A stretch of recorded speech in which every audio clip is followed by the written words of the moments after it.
when I was growing up, my father took out a piece of paper and he translated a Sanskrit poem onto that piece of paper that I've never forgotten. And he took that piece of paper and he taped it to our refrigerator door so my brother and I could read the words from this poem every single morning before we went off to school. I've never forgotten what it said on that piece of paper. It said simply, "Spring is past, summer has gone, and winter is here. And the song that I meant to sing remains unsung, for I have spent my days stringing and unstringing my instrument." As I got older, I asked my dad, I said, "Dad, what was that poem all about?" And he looked at me and he said, "Son, that was a poem written by a man whose heart was filled with regret over a life half lived." He was always getting ready to sing the great song of his life. He was always getting ready to be a dreamer. He was always getting ready to play with the poetic possibilities that his life was meant to be. But he just got busy being busy. And so he missed out on the great song of his life. Spend time talking to people whose lives you want to be living. I met Evelyn and Carlos from one of my favorite places, Puerto Rico. Right? And I'm working on my Spanish, un poco. But it's coming along, And you know, it made me think how important it is to surround yourself with people whose lives you want to be living. So I made a profound change reading these books, interviewing elders, talking to people whose lives I want to be living, making these changes, because obviously reading books isn't going to do anything unless you're willing to take some chances, right? Ideation without execution is nothing more than delusion.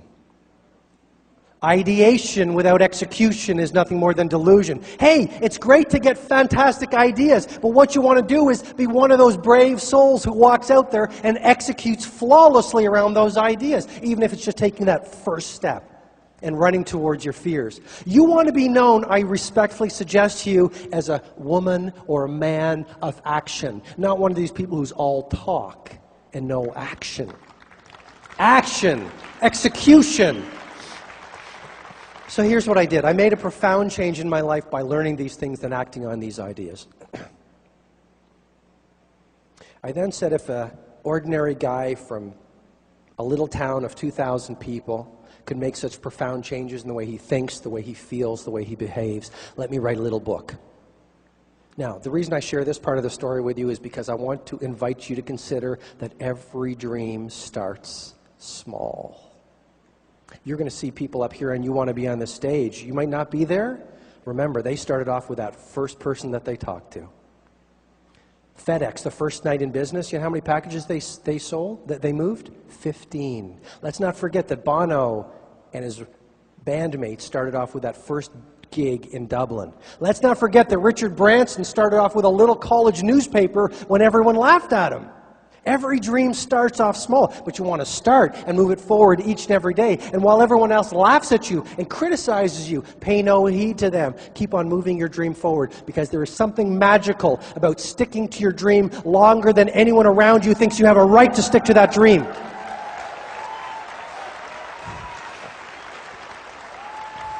And I'm speaking from the heart here, because I tell you, if I listened to my critics, I would not be on this stage here today. I would be sitting in a law office doing something that I'm not called or meant to do.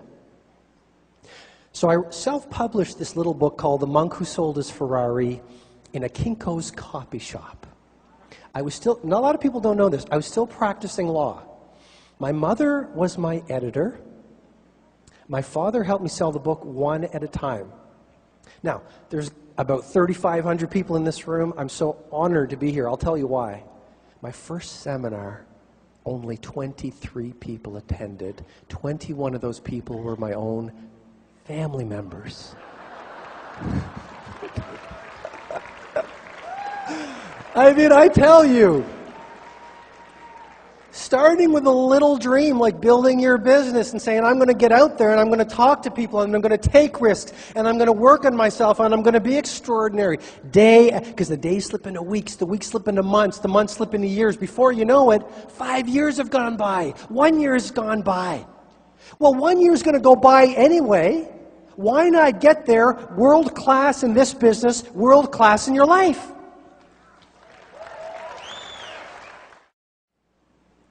This is the greatest time in the history of humanity to be doing what we're doing.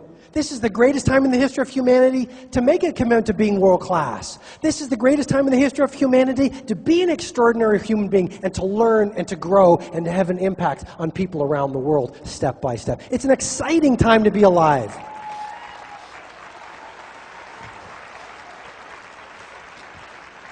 So, the idea I want to share with you is on this being an extraordinary performer, don't give up. I want to read you a chapter from my latest book, The Greatness Guide. Chapter 97, don't give up. I'm sitting here in my study as I write, drinking coffee, thinking.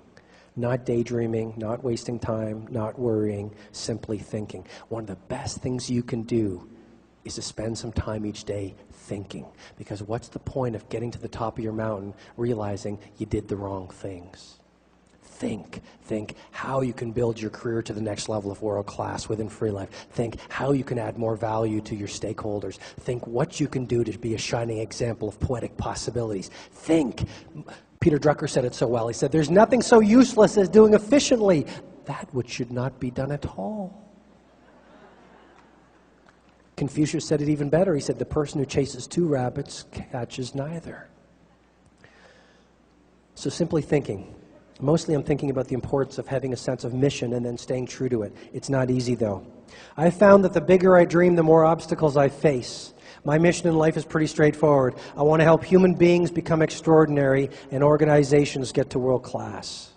I have such a passion to realize that dream and do my part to make the world a better place. This isn't just a business to me, it's my calling. But the higher I reach, the more I get tested. Sound familiar? But challenges are good. We grow through them. We are most alive amidst danger. Papa Walenda, the great high wire walker, said it so well. Life is lived out on the wire. Life is lived out on the wire. The rest is just waiting. The wisest amongst us, the genuine leaders, smile in the face of adversity. They understand that life tests the big dreamers, the passionate revolutionaries. It's almost like a weeding out process. Only the strong and the best get to live their heart song. You know what? If it was easy to get to world class and extraordinary, everyone would be doing it. Jeff Bezos, Amazon.com, once said, I knew that if I failed, I wouldn't regret it. But I knew the one thing I might regret is not trying. I believe the only failure in life is the failure to try. I believe, ladies and gentlemen, the greatest risk you will ever face in your life is riskless living. That's why I honor you. Keep pushing the envelope. Keep dreaming. Keep growing. Keep talking to people. Keep getting better. Keep pushing the poetic possibilities that your life was meant to be.